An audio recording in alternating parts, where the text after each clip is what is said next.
আসসালামু আলাইকুম বন্ধুরা, কেমন আছেন সবাই? আশা করি সকলেই অনেক ভালো আছেন। তো বন্ধুরা, বীর মুক্তিযোদ্ধা আখতারুজ্জামান দ্য বিজনেস স্ট্যান্ডার্ডকে বলেন, আমি ও আমার ভাই মুক্তিযুদ্ধ করেছি।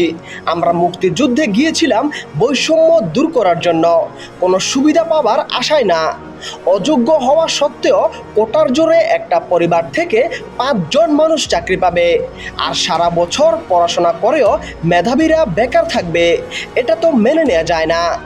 এই মুক্তিযোদ্ধা আরও বলেন, মুক্তিযোদ্ধাদের আপনি 5 লাখ টাকা করে আর্থিক সহায়তা দেন, কেউ কিছু বলবে না, কিন্তু তাদের নাতি নাতনিদের মধ্যে যদি কেউ সরকারি চাকরির অযোগ্য হয়, তাকে কেন চাকরি দিবেন?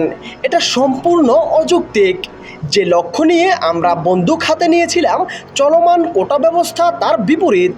শিক্ষার্থীদের আন্দোলন শতভাগ যৌক্তিক, ভোগান্তি হলে হোক, তারপরও কোটা পুনর্বহাল